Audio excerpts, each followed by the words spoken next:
तो बंधुओं, यहाँ पर मैया पार्वती अपने घर का गृह प्रवेश करने लगी तो भोले बाबा ने भी एक ब्राह्मण को खोजा। बोले कोई पुरोहित होना चाहिए, तो किसको बुलाया? रावण को बुलाया। उस समय पर रावण, आहा महाराज क्या बात है, रावण में दुर्गुण ही नहीं थे, रावण में कुछ गुण भी थे बंधुओं। दुर्गुण तो थे ही, लेकिन उसमें गुण भी थे। क्या गुण थे? रावण शिखा सूत्र रखता था, जनेऊ धारण करता था, तीनों समय की संध्या वंदन करता था। ऐसा वैसा नहीं था, अग्निहोत्री था, वेदों का महाराज पाठ करता था। है क्या आजकल हम आप सभी कर रहे हैं? क्या 3 समय की संध्या, 2 समय की, 1 समय की संध्या हम आप सभी कर रहे हैं? वैसे रावण को महाराज हम 1000 गालियां दे देते हैं, तो कम से कम रावण में जो गुण था उसको तो अपनाइए हम आप सभी।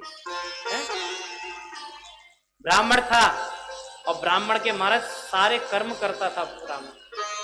आज महाराज दूसरों को छोड़ो, क्षत्रिय और वैश्यों को छोड़ो, आज ब्राह्मणों को देख लो। आज कितने ब्राह्मण महाराज शिखा और जनेऊ धारण कर रहे हैं, आप देखिए है कितने ब्राह्मण आज। जबकि हमको आपको महाराज शिखा और सूत्र ये तो सबके होना ही चाहिए, चाहे वो क्षत्रिय हो, वैश्य हो और महाराज ब्राह्मण हो।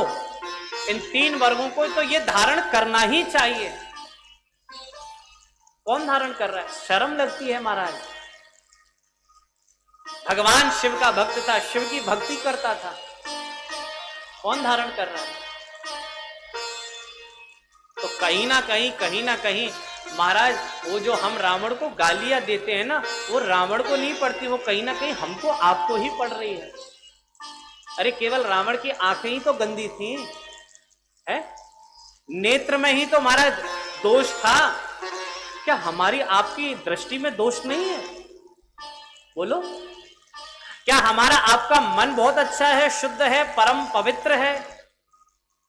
नहीं, कहीं ना कहीं देखा जाए तो हम आप सभी रावण से नीचे ही मिलेंगे, ऊपर नहीं मिलेंगे, है? और लेकिन आज देखो रावण का पुतला हम जलाए जा रहे हैं। और देखो महाराज इनकी बुद्धि कैसी मारी गई है। आज हमारे समाज की हर साल उस रावण का महाराज पुतले की लंबाई बढ़ती जा रही है।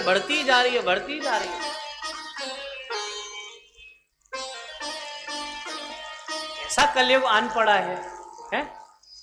रावण आया, रावण ने महाराज भगवान शिव के घर का गृह प्रवेश कराया, और जैसे ही रावण चलने लगा तो भगवान शिव ने कहा आपने हमारा पुरोहित कर्म स्वीकार किया, आपने हमारे घर का गृह प्रवेश कराया, रावण मांगो, क्या मांगना चाहते हो?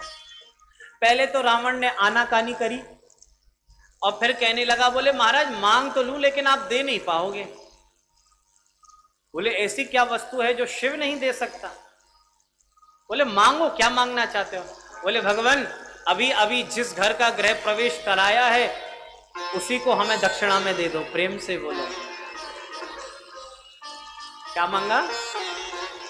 अभी अभी महाराज जिस घर का गृह प्रवेश हटाकर अभी करके हटे हैं उसी घर को हमें दक्षिणा में दे दो, संकल्प कर दो। प्रेम से बोलो।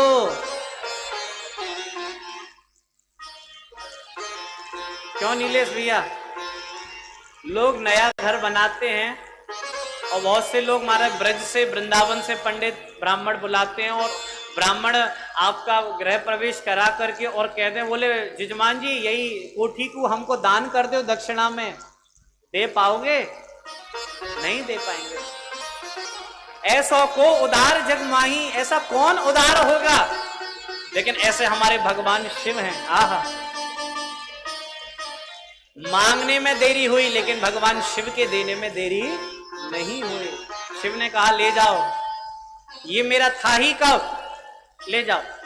और बंधुओं ये सोने का महल वही था जिसको आगे चल के हम हमारा लंकापुरी कहते हैं। प्रेम से बोलो। और कोई नहीं, भगवान शिव के कृपा प्रसाद से ही रावण को प्राप्त हुआ था। इसलिए हम आपसे कहते हैं आपके जीवन में किसी भी वस्तु का अभाव हो, आप भगवान शिव की आराधना करिए। शिव की आराधना करें।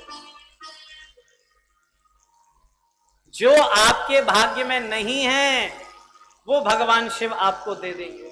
एक विनय पत्रिका में एक बड़ा प्यारा पद आता है जहां शुरू में तुलसीदास जी ने भगवान शिव की स्तुति करी, हमें याद तो नहीं है लेकिन उसका अर्थ ऐसा करते हैं। श्री जो विधाता हैं ब्रह्मा, जो सबके भाग्य की रचना करते हैं, वो महाराज कहते हैं अरे जिसके भाग्य में जो है वो भी और जिसके भाग्य में जो नहीं है वो भी, जो शिव की भक्ति करता है भगवान शिव बिना सोचे समझे उसको दे देते हैं। प्रेम से बोलो, है इतने औगड़ हैं। बोले करना क्या रहता है? बोले शिव शिव शिव शिव शिव शिव शिव शिव, जो ही पुकारे, जो शिव को पुकारता है भगवान शिव उसके ऊपर रीझ जाते हैं। शिव की भक्ति में लगता क्या है? एक लोटा में जल लो और थोड़ा सा भगवान शिव को पागल बनाने के लिए थोड़ा सा दूध डाल दो, हैं, और एक बेलपत्री ले लो और एक धतूरा ले लो और ले जा करके महाराज बम बम बम बम बम बम बम भोले बाबा को चढ़ा दो, है गई शिव आराधना। और मारा थोड़े से गाल बजा दो, वही में हो गए प्रसन्न। मारा प्रेम से बोलो। भगवान शिव की आराधना का ये भी एक मुख्य अंग है बंधुओं, गाल बजाना। भगवान शिव की आराधना करने के बाद जब आप गाल बजाते हो ना तो भगवान शिव बड़े प्रसन्न होते हैं, मुस्कुराते हैं। तो महाराज शिव आराधना करने से व्यक्ति को बहुत कुछ मिलता है।